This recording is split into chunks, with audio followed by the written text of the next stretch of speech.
जय हिंद, मैं नाजिश फराज। आप देख रहे हैं द लोकल जर्नलिस्ट। क्या आप भी एयरबड का इस्तेमाल करते हैं?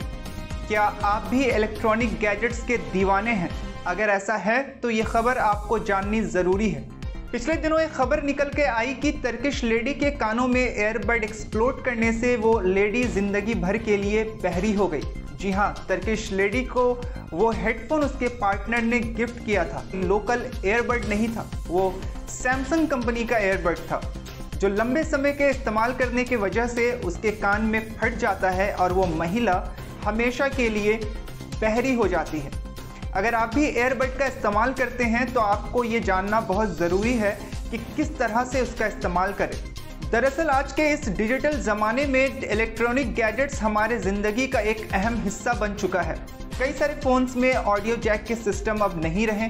अब जो नए फ़ोन आ रहे हैं उन फ़ोन्स में डायरेक्ट ब्लूटूथ कनेक्शन का ही ऑप्शन रहता है, जिसकी वजह से ज़्यादातर लोग आज के वक्त में एयरबड का इस्तेमाल करते हैं। लेकिन क्या हो अगर एयरबड आपके कान में फट जाए? जी हाँ, अगर एयरबड आपके कानों में फट जाता है तो आप इसके वजह से हमेशा के लिए बहरे हो सकते हैं। इसीलिए कुछ ऐसी चीज़ें हैं जो आप तक पहुंचाना ज़रूरी समझता हूं, जिसके वजह से आप सेफ रह सकते हैं, आपको हियरिंग लॉस, आप इस तरह की घटनाओं से बचे रह सकते हैं। जी हाँ, एयरबड कानों में फटने की घटना ये पहली नहीं है। इससे पहले भी कई सारे मामले हो चुके हैं। लेकिन क्यों इस तरह के मामले हो रहे हैं, आखिर क्यों एयरबड कानों में फट जा रहा है, इसके बारे में भी आपको जानना ज़रूरी है। दरअसल हम किसी भी चीज़ का इस्तेमाल हद से ज़्यादा करने लगते हैं। एयरबड हो, चाहे जब ऑडियो जैक के हेडफोन का ज़माना आया तब हेडफोन सिर्फ इस्तेमाल किया जाता था।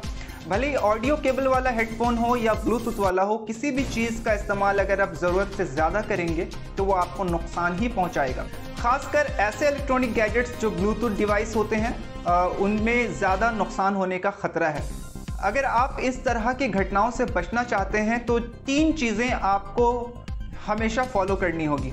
सबसे पहली चीज़ जो आपको फॉलो करनी है, 60 डेसिबल से ज़्यादा आपको अपने एयरबड का वॉल्यूम नहीं रखना है। अगर आप 60 से ज़्यादा वॉल्यूम रखते हैं तो एयरबड फटे ना फटे आपको हियरिंग प्रॉब्लम ज़रूर शुरू हो जाएगा। अगर आप एयरबड हमेशा इस्तेमाल करते हैं तब भी आपको इस तरह का नुकसान हो सकता है, तो बेहतर है कि हमेशा 60 डेसिबल पे ही अपने वॉल्यूम को रखें। इवन आफ्टर आपके अराउंड काफ़ी नॉइज़ हो, जिसकी वजह से जब हमारे आजू बाजू काफ़ी नॉइज़ होता है, काफ़ी शोर शराबा होता है, तो हम अपने वॉल्यूम को बढ़ा देते हैं, जिसकी वजह से भी हमें सुनने की प्रॉब्लम हो सकती है। तो 60 से ज़्यादा अपने वॉल्यूम को ना रखें। दूसरी जो अहम वजह निकल के सामने आई कि क्यों आखिर ये ब्लास्ट हो जाता है। ऐसे काफ़ी घटनाएं हो रही हैं, कम हैं लेकिन हो रही हैं। अगर ये ना भी फटे, अगर आप इन चीज़ों को नहीं करते हैं तो भी आपको हियरिंग प्रॉब्लम हो सकती है, हियरिंग लॉस हो सकता है। इसलिए 60 डेसिबल से ज़्यादा ना रखें। लगातार 60 मिनट से ज़्यादा एयरबड का इस्तेमाल ना करें, ख़ासकर वॉल्यूम हाई करें। अगर आप 60 मिनटों तक लगातार एयरबड का इस्तेमाल करते हैं और अगर आप 60 डेसिबल से ज़्यादा अपने वॉल्यूम को रखते हैं तो हो सकता है कि वो एयरबड आपके कानों में ब्लास्ट कर जाए, फट जाए और आप हमेशा के लिए बहरे हो जाएं। इसलिए हमेशा इस चीज़ का ख्याल रखें कि वॉल्यूम 60 से कम हो, 60 मिनट से कम हम इसका इस्तेमाल करें और बीच में अगर हो तो ब्रेक भी लेते रहें।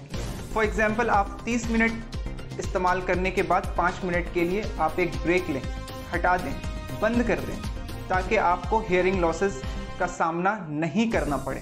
तीसरी एक और चीज़ है जिसे हमें और आपको फॉलो करना चाहिए। जब भी आप एयरबड का इस्तेमाल करें उससे पहले उसे अच्छे से साफ़ कर लें। जब आप उसे इस्तेमाल करके रखते हैं तब भी आप उसे साफ़ करके रखें, और जब आप उसे इस्तेमाल करने वाले होते हैं तब भी आप उसे साफ़ कर लें। यह आपके हाइजीन को मेंटेन करेगा, बैक्टीरिया से दूर रखेगा। अगर आप उसे साफ़ नहीं करते हैं तो हो सकता है जर्म्स और बैक्टीरिया आपके कानों में जाके इस तरह आपको हियरिंग लॉस का सामना करना पड़ सकता है। तो इन चीज़ों का ख्याल रखें। इलेक्ट्रॉनिक गैजेट्स को बिल्कुल इस्तेमाल कर सकते हैं आप। हर चीज़ के इस्तेमाल करने का एक सीमा होता है, एक लिमिट होती है। आप उसके हिसाब से इस्तेमाल करें ताकि आपको किसी भी तरह के नुकसान का सामना ना करना पड़े।